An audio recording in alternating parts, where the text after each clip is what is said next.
Hello and welcome back Hi. to the final Pride Week episode of Pride, the podcast. We have the amazing Pride family with us in addition to the core four. Yes. Woo! Mr. Scott Sickles, Eileen Kristen, Teresa Kelton, and Corey Capriccioli. Hello, everyone. Hey. Hey guys. Thank you for joining us today. How is everyone? Happy Pride. Happy Pride. Happy Pride. Feeling good.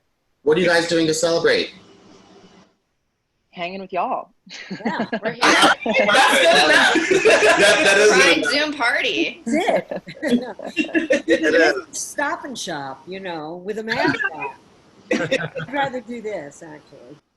It's a little different this year, obviously, with everything going on. We're having to do virtual Pride. So, Eileen, you were saying a little bit earlier, like Billy Porter's doing the ABC Pride show and the technical difficulties with that. Everything was out of sync. He's in this beautiful place singing, and the track is in one place, and he's singing the whole track. I think he pre-recorded everything, and it's like at least 2 or 3 seconds off. So, and he's got such an incredible voice and everything, but it looks so ridiculous when you're out of sync.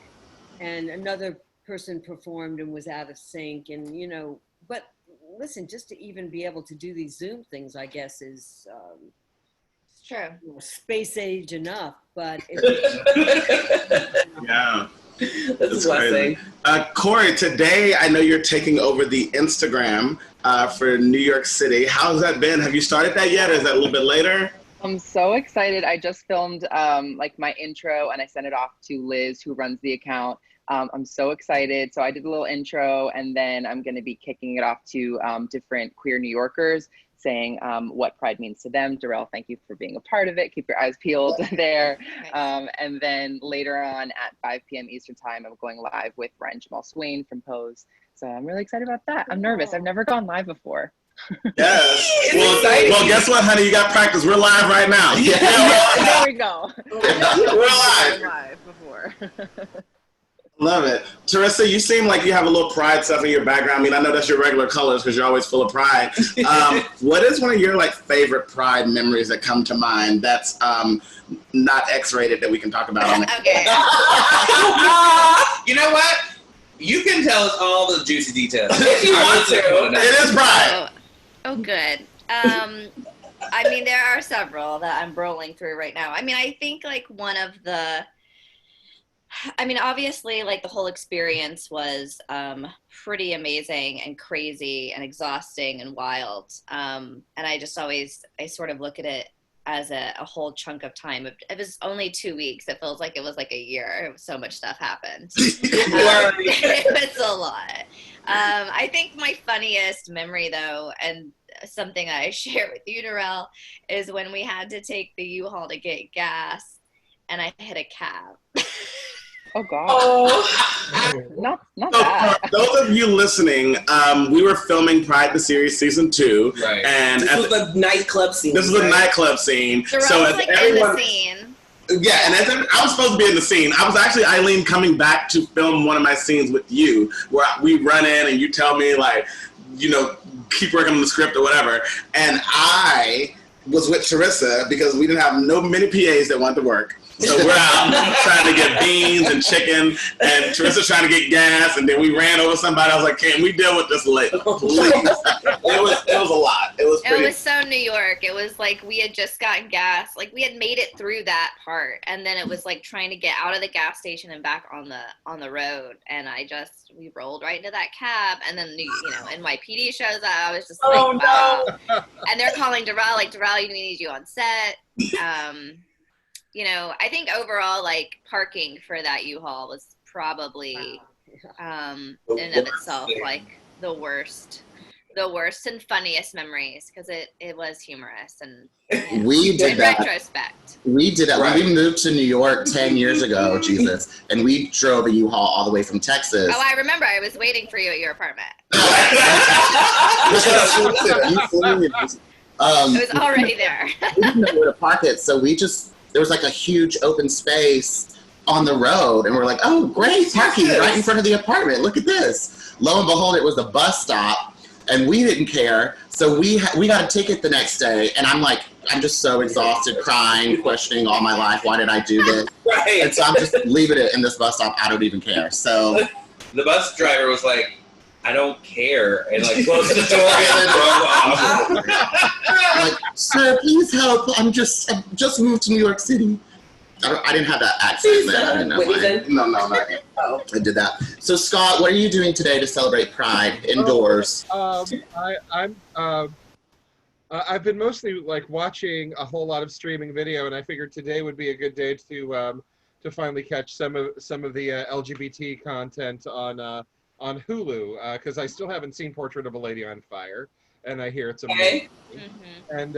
And then there's the I'm just sort of becoming aware of the Bravest Knight cartoon.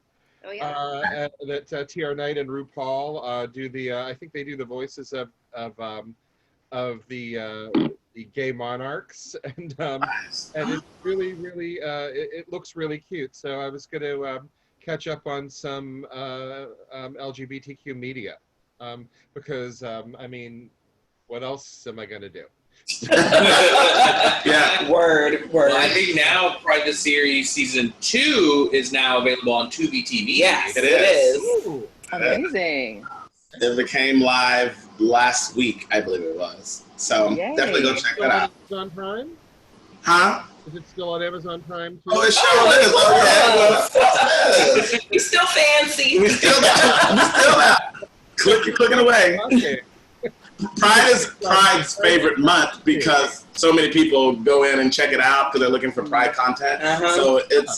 So it's a fun month for us. Scott, I know you have been like taking a break since the world shut down, but I hear that GH is going back into production soon in July. So The actual language is GH is looking to go back into production. yeah, Okay. they looking.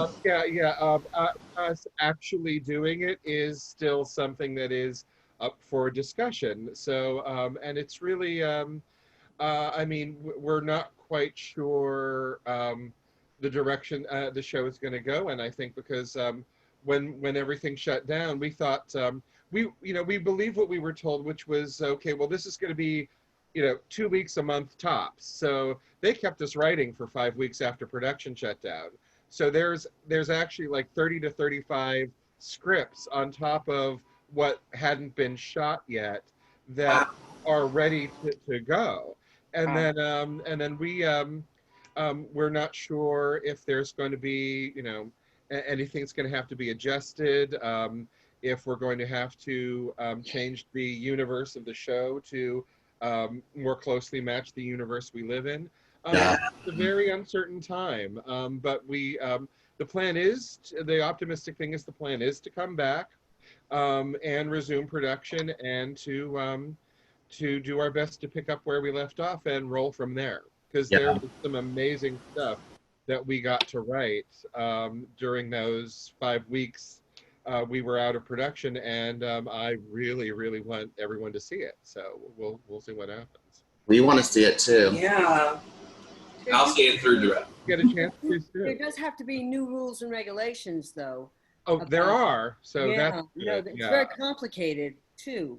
Oh yeah, because we I mean, I think folks, there was an article that came out about Bold and the Beautiful and what they were doing when they were going back into production, and I think they were going to try some I mean, not just with camera angles, but like shooting somewhat slightly more point of view, where if someone was going to come in people were kind of come in for a kiss that would be sort of like to camera. And and they were also going to, if I'm recalling the article correctly, use inflatable persons, we'll call them, and body doubles. And I was like, aren't body doubles dangerous? But I think the idea was to sort of use the real life partners of the actors in the love scene so that they could actually get close. So it would be. Oh, and they're already together too. Yeah, they're already together. Yeah. So there's no risk there of infection. It's just that, not everyone has a partner. Not everyone has a partner that looks like their love interest on screen from behind. So yeah, so But it was, I mean, I think the innovative thinking behind it, because it was a zany idea, and I think it's easy to sort of make light of it, and because it's sort of silly, but it's great in the way that they're thinking outside the box, and we have no idea. I have no idea what we're going to be doing in Port Charles, but I'm sure it's going to be innovative. So yeah, it's crazy. Yeah. So Sure. that's that. I got nothing more right now. And a hush falls over the And the audience. hush falls over. Yes, yeah. I think they're having They're having Are they difficulty. having a story Oh, okay. conference right I now? see we're scrambling. having some ABC tech difficulties here as well. And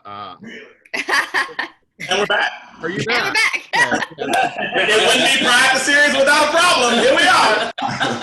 Well, I can't wait to see you react to what I said when you finally get to hear it.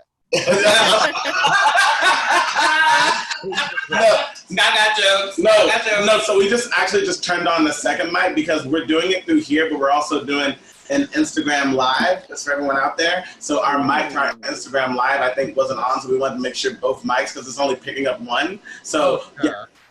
So it wasn't complete trash like normal, but you know.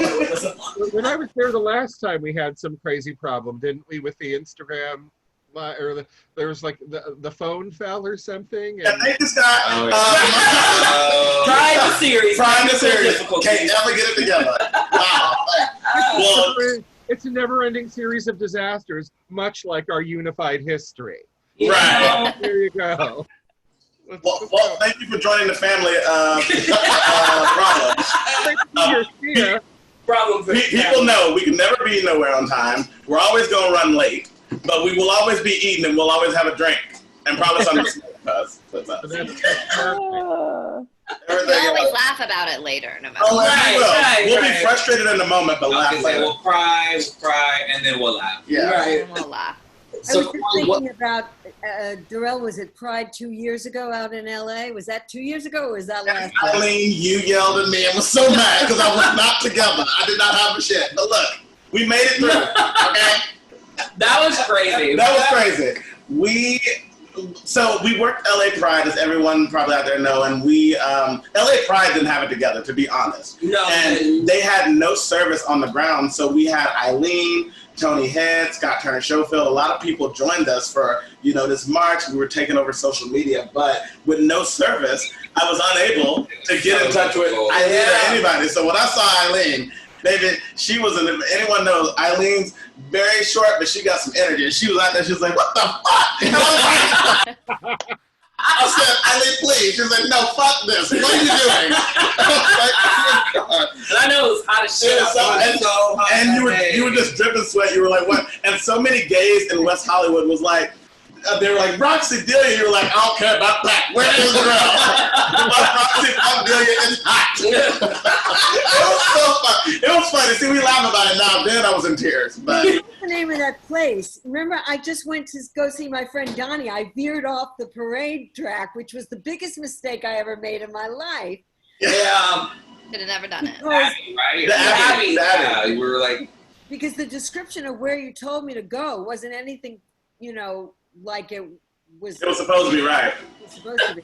So I'm just wandering around like Yeah, it was and, like everyone kept getting lost and due We to were the trying to have service. meetings for social media. They tried to call us into a meeting because, again, LA Pride, they love them to death. They're so great, but they didn't prep because this was their, I think, first year really having people take over, like their social media. So the meeting was not only the day of, but a few minutes before. So everybody was like, wait, what? And then their technology wasn't working.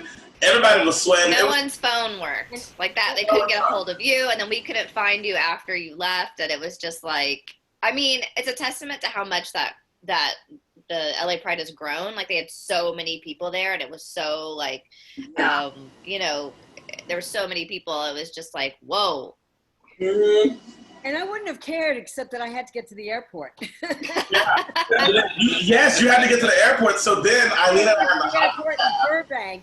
And, since we left the car by the place that you were renting, I didn't even know if I was going to be able to get, an Uber back there. It was just really It's crazy.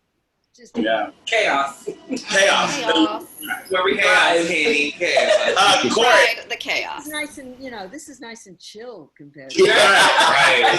We kind of got it together on this. I'm waiting for the other shoe to drop though, because you know No, we got Zoom on lock. Okay? we got Zoom a lot. Corey, what is it like your favorite memory of joining Pride besides being killed off and brought back in a ridiculous storyline?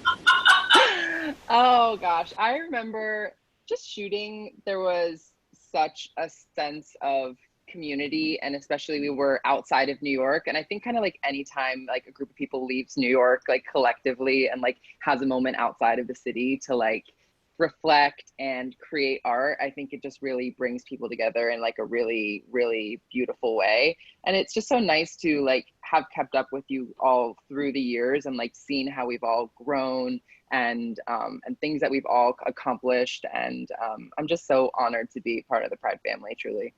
Oh, Corey. See, all that messing up. Even when Corey was killed off, he was still like, because he died in season 1. Spoiler alert! If you ain't seen it, too late. It's 2014. So Corey died in season 1. Then through a ridiculous storyline, I said it was all fake. I'm bringing him back. So I did. I And was thrilled. I was like, I'm ready to come back. it was so good. It was so much fun. Also, that death scene was really fun to shoot. Yeah, Yeah. it was fun. So like we were filming, and then Ashley had to scream. Yeah, and we were at Scott Salami's parents' house. And it was They were like trying yeah. 1 a.m. and I'm screaming, and they're like, "Hello, can you guys stop for 1 second? We're trying to." Can you guys Oh my shut the fuck God. up? Every location we've been in, except for my house, Right. where most of our scenes are shot. Honestly, I can't think of one location where we didn't piss somebody off. Yeah. Yeah, It happened. every location we showed up, we were like, we're only here for like an hour because we didn't know nothing about filming. 10 hours later, they're like, are you serious? Even Darren and Paul's. I was pretty cool when we shot in my. I was about to say, Actually, yeah. you were. Yeah, you were. You actually, it was your place and then Braden's place, unless he has a feeling that I don't know about, was honestly really good. Like, that was good. Well, there was points, because I also have a 9 to 5, so there were points when we were filming that I didn't sleep for 3 days. Yeah. Because I'd go to work, come and shoot all night, go back home, get ready for work, do it all over again. Yeah. Me too. The price you pay to be fabulous. But season 2 looked good. It looked real good. It looked good. Thank y'all for all of Yes. y'all's hard work at Thank that you bar. so much. We were at a bar until, also we pissed them off, so we can't go back. because they did say y'all were supposed to leave at like 4 or 3, something ridiculous. Anyway, one morning we didn't leave till daylight. And they were like, we literally about to open in 2 hours and this place is a mess. What y'all doing? So yeah, we can't go back Yeah, there. chicken, rice, and beans everywhere. Yeah, we had chicken, rice, and beans, water, like Big Red, like not Big Red. I wish Big I Red. wish Big Red. What's that energy drink? Red Bull. Red Bull. It gives you wings. And fly the hell out of here. But Scott, you have some fun things. Tell our audience some fun things that you, I mean, obviously the world's going to change, but the basics of it is going to stay the same, of things you want to do with Pride as it's moving forward. Maybe not storyline-wise, the things you want to do that you saw in season 1 and 2 that you want to keep going. It's been a while since I looked at it. Yeah, But yeah, but first thing I wanted to say was, I guess Corey is off video, but nice meeting you, Corey. Corey and I have never met, so. Oh my God. Scott Corey, he writing the words that's going to come out of everybody's mouth. I just had to check something real quick. That the episode that where everybody goes out of town and does shrooms is possibly, it's one of, if not my very favorite of these episodes, and of course it's sadly the episode where you die gruesomely. But yeah, but Jarrell and I did have a conversation because we were going over just like the story in season 1 and how compressed the story in season 2 was, because it was 3 30-minute episodes, and the whole thing about how, well, it looked as though season 1 was just something that Kai had made up, and I was like, I'm not writing a universe where season 1 did not matter and was all in someone's head.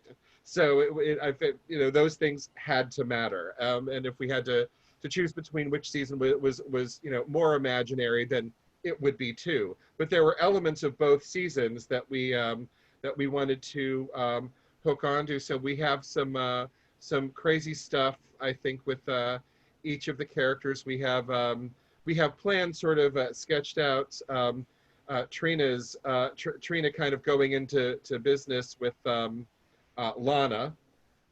Am I getting the names right? Yeah. Yeah, you actually are. It's been a while, and I've had like a couple other universes running around in my head in the interim. And you know, I think there's love interest for Kai, because what's his name comes back, Chad. Yes, Chad, you're right. That's the problem, because Kai has a new love interest who is a conservative journalist, conservative gay black journalist. And we have just like a whole mess of things going on, including Adam and Shanita, sort of like each of Adam's personas is dating someone who really doesn't like the other persona. And and we have you know, poor Braden just deciding that, you know, like 30 is gay retirement age, and why am I partying? So seems like there's some typecasting and some mirroring between life and yeah. We've got some really fun stuff, and we get to see Grumpy Braden, and I think it'll be really great when we're able to do it, and we're just I'm just sort of looking forward to seeing because we have the first episode written, and we have the rest of the season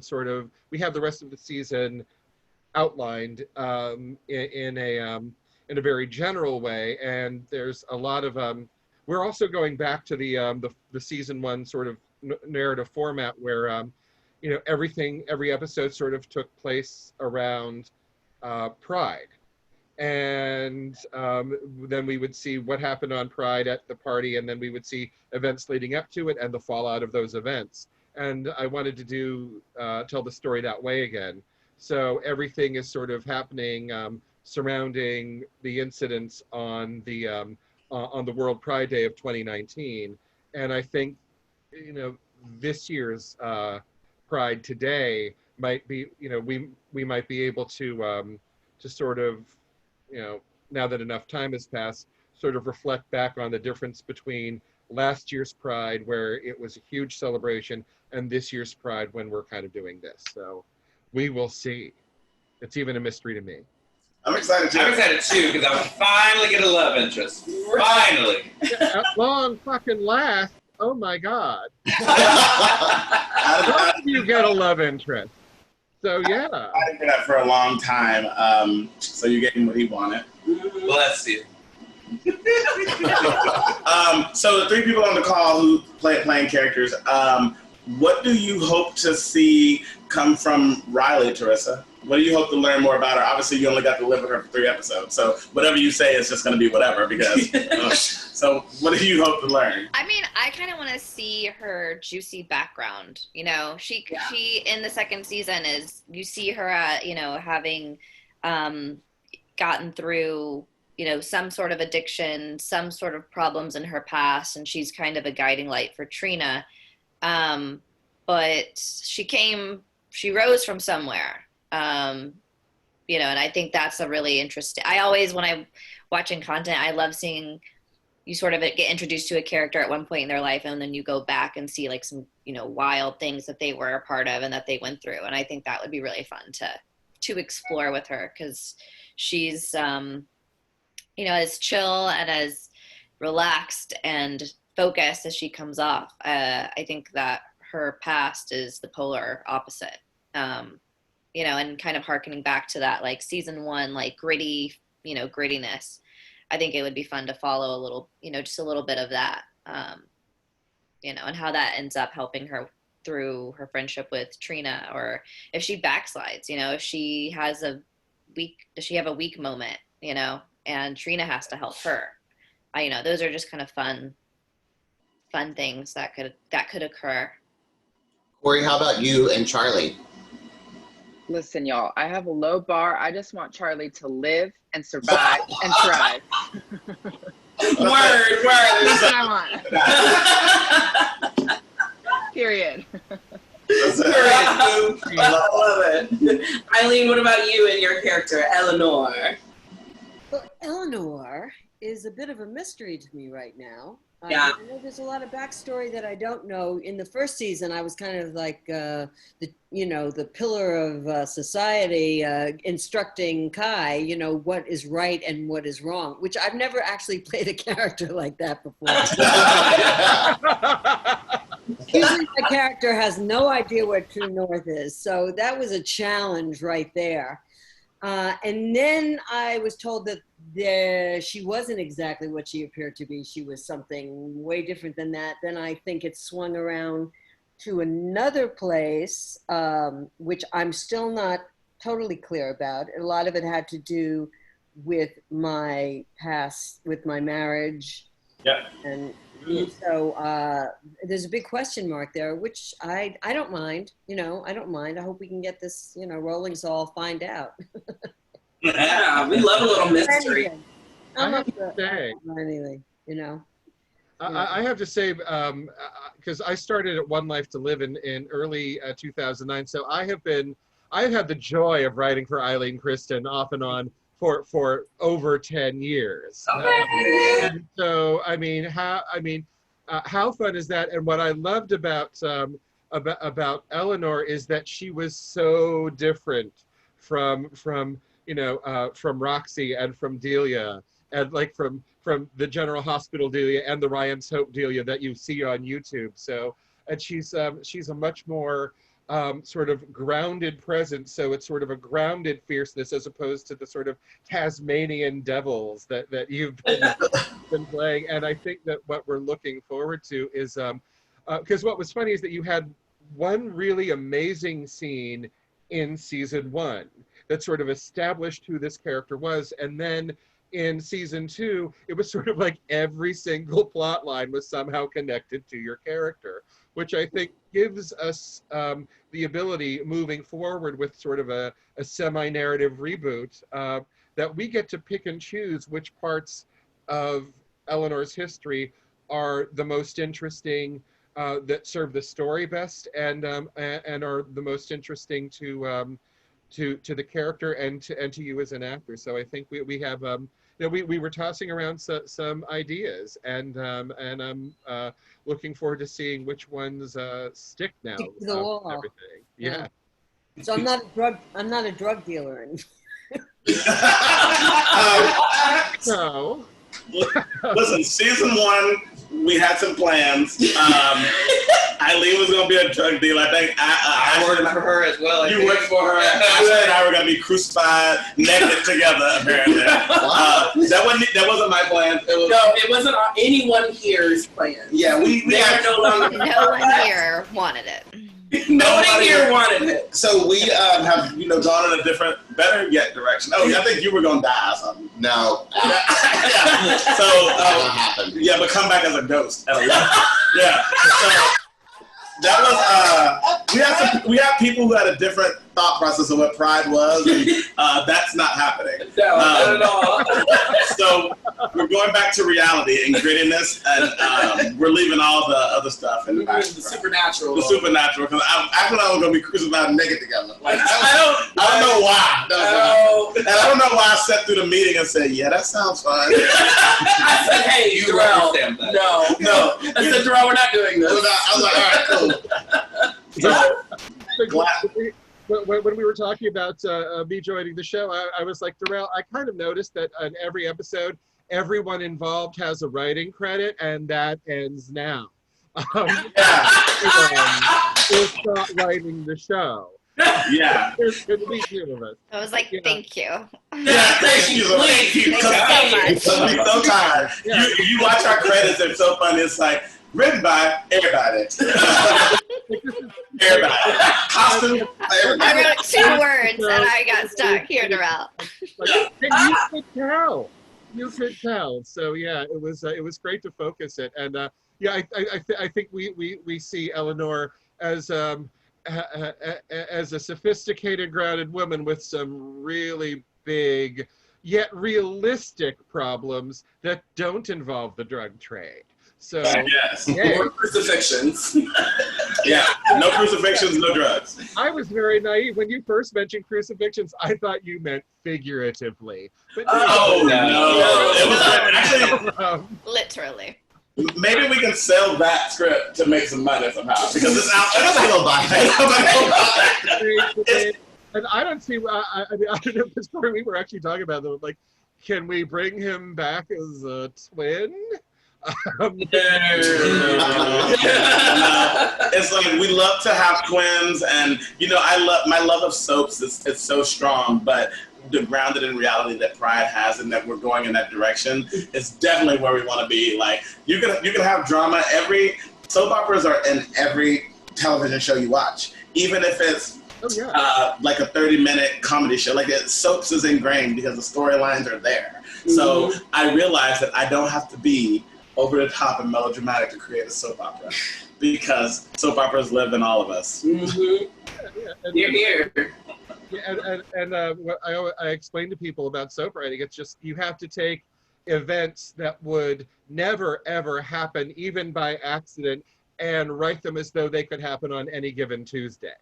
So it's just, it doesn't matter how over the top or melodramatic it is. And I think the stories we're planning, while some of them, especially some of the stuff with Braden's character and his fiance Harrison, there's some drama. And we sort of reimagined the evil ultra conservative Christian mother.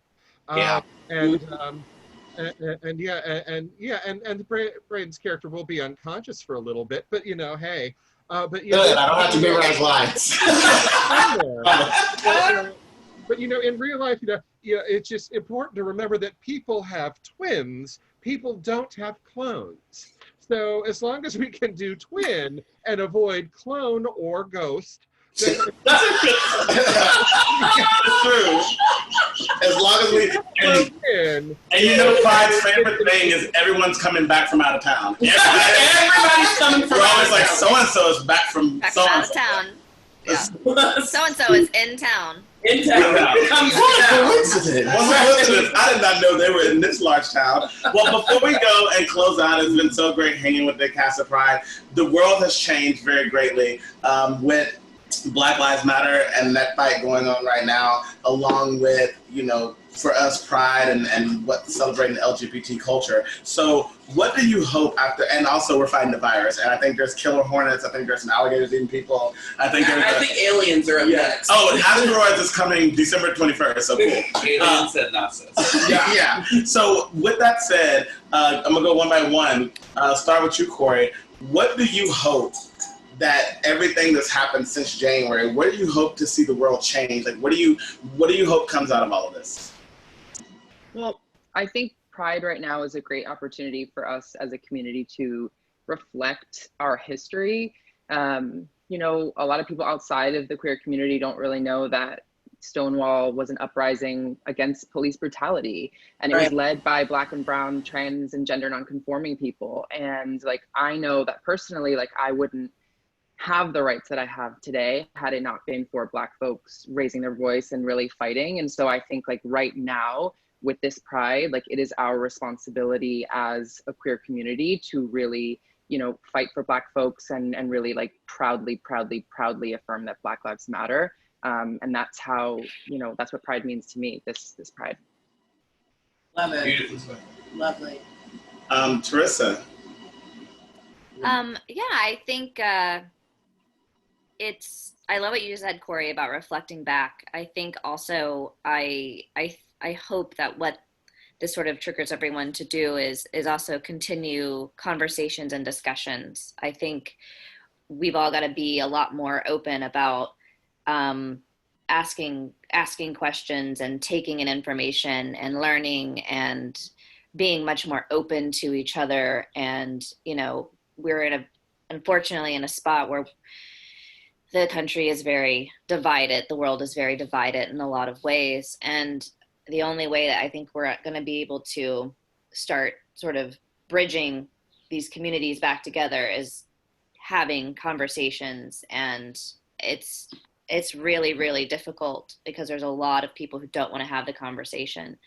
But I think the more that we put out content like Pride the Series, the more that we've been putting out content like this, where we're just all having conversations. I listen to, not just Pride the podcast, but a lot of different podcasts with a lot of different people talking about how much they want to see the world change and towards a better, for the better. And we just need that. We just need that constantly. And doubled with the reflection and the looking back and remembering where this all came from. And then how do we build? How do we build from there? Our history, we can't change our history, but we can certainly build it into what we want. And so I think that's just one of the things that I personally am trying to work on and just figure out where my place and all that is. But what I hope for everyone is that's everyone's trying to get to that goal of just becoming more united and being open to having conversations even when they're uncomfortable. I think it's very important at this point, yeah. Awkward or uncomfortable. It sucks. It sucks sometimes. Like you're like, and it's but you got to have it. Like you got to get through it. Things have been swept under the rug for so long. It's just like, it's got to be ugly when we unveil what's under the rug, but it has to be done. Growth isn't comfortable. Mm-hmm. Right. Yeah. What about you, Eileen? Well, I heard someone say the other day, I'm not Black, you're not white, we are human. And that just, it seems to be a very simple statement, but it really resonated with me that we are human beings. We have two eyes, a nose, and a mouth, and they all look different. And they all look different on white people, and they look different on Black people, my theater company right now, we've had all white management at Ensemble Studio Theater, and we really have to rethink that. And it should be, yes, the best person for the job, but we have to open up our hearts and our minds to really having a search to meet with Black, Hispanic, Asian. The Asian community is very marginalized also. So, and maybe things had to get this bad to get better, because it's bad. It's been 4 years that has really been very difficult, ever since this asswipe took office. Call it like it is. Amen. And it was happening before that with the Tea Party, but this has just brought it out to the surface. And it's a scorched landscape that we really either need to just knock down or, sand and rebuild on. And I'm hoping that we can do it. It's not going to be easy, but we're humans. Yeah. We have to start treating each other like we're human beings. And what you're feeling, what I've been able to do as a human being my whole life is to try to be compassionate and feel what other people feel. Always. I see people come down the street and I try to take on whatever their, mission in life is and whatever their struggles are. I try to feel that as I'm passing them in the street.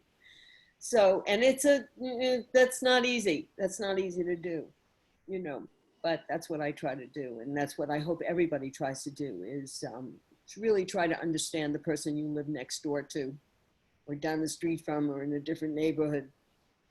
Mm-hmm. Yeah. Exactly. We're just brothers and sisters living on this planet together. Mm-hmm. Trying to figure it out. Trying to figure it out. All right, Mr. Ryder, what about you?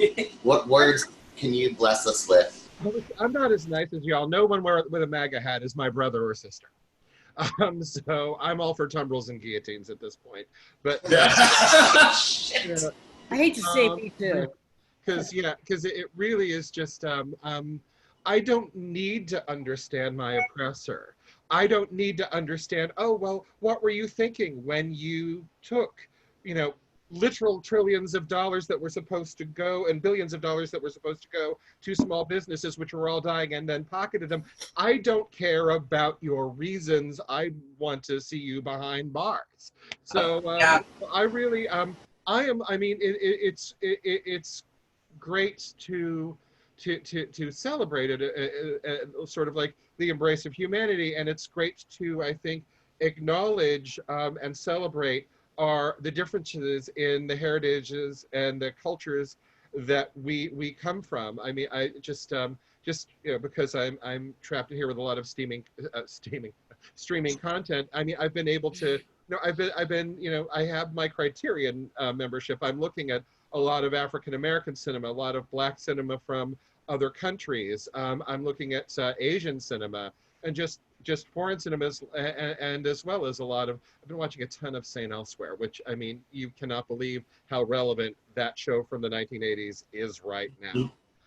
But I think that what I think that is good is the rising tide of intolerance for intolerance. I think that it's good that people are saying, no more of this. What is shocking to me, it's shocking but not surprising, is that there is a nationwide outcry that says, stop killing us, and the response has been, how dare you take away my right to do that? And we don't have to put up with that anymore. We never should have in the first place. And yeah, it's reached a point where, I hope that the momentum that is happening, that it's the saying that this is a movement, not a moment. I hope that movement continues, and it's very frustrating because I have so many I'm in so many COVID high risk groups that I don't go to the store. I don't go out during the day when people are around. So it's one feels a little cowardly and a little frustrated to watch everyone protesting when you're stuck in your room. But it's just I think that I'm all for the changing of hearts and minds, and for people to, I mean, there's oh God, I wish I could remember it. It's right here. There's a great organization that is about that's made up of former white supremacists. And it's about people who, used to be Klansmen and Nazis and neo-Nazis, and how they have, changed, that they have actually broadened their perspective and saw the world. And I'm hoping that people can open their hearts and open their eyes and open their minds to actually see the world around them, because I think a lot of times, like, homophobes are homophobic partially because they've never met a gay person. Racists are often, I think, racist because they have never had a good conversation or sat down with someone who was not of their race. I mean, because I'm half Korean and half German, and it's interesting growing up in a house where my mother is not white and my father is a racist, and it's just a really odd dynamic. But I'm not saying my mother wasn't a racist either. She just happened to be Korean. But yeah, so there's a lot of that, and there's a lot of, there's so much prejudice. And I think that if we actually bothered to learn what we were each all about, as opposed to just making assumptions and resting on them, the world would just be a better place. And in the meantime, tumbrils and guillotines for the people who are stealing our lives. So. Yeah, amen to that. Amen. Love that. Yeah. Well, this was so much fun. To end on a positive note. That's right. No, and I think that Pride, the series, like, we can address all these issues that are happening in the world right now, and we have this platform, and we are definitely trying to use it to spread awareness, spread knowledge and education and love, and unity, and trying to, talk to people from all different waves of life, and I just feel like we're so diverse, and it's such a beautiful thing, and I can't wait for us to keep moving forward with everything. Absolutely. There was a song when I was growing up, and it was called "I Want to Live in a Friendly World." Does anyone know that song? So when I want to live in a friendly world, that's kind to folks like me. If I run short of a cup of milk and my next door neighbor's in, I want to know that he won't say no to the color of my skin, or the place I worship in, or the town from which I came, or my great-grandfather's name. And it was something that really kind of guided my life. That and the Davy and Goliath. It was like I think the Lutheran brothers put on that show, but it taught me at least how to be kind to. Lying is bad, Davy. You know that. They're just know about Davy. Special appearance by Gary Donatelli. We love Gary. Hi, Gary. That's Anyway. beautiful. I'm so glad that this podcast didn't end without Eileen singing. I'm just I love it. I love to see it. I love to hear it. I love it. And you can check out her album on iTunes. On iTunes. Yeah, it's called "I'm Not Done with You Yet." Yeah. And you meant that for live, and she also meant that for privacy. She ain't done with us yet. So, still kicking. never. I love it. Thank you guys so much. Just from me to all of you, I am fortunate for all of you. You all came into this crazy world I created in 2013, and y'all have helped it blossom, and we are still here, and y'all are still doing it. It is a lot of years later, and y'all are still doing it. So from the bottom of my heart, I love each and every one of you, and thank you for being a part of this. Very Yes. proud of you. Very, very Love proud. you Oh my guys. God, I want to wish Darrell a very happy birthday. Happy Happy birthday birthday to you. you. Happy birthday to you. Happy birthday, dear Darrell. Happy birthday to you. I love you all. Thank you. Thank you. Happy Pride. Happy Pride. Love you all. See you soon. Bye. Bye. Get ourselves out of this meeting ourselves.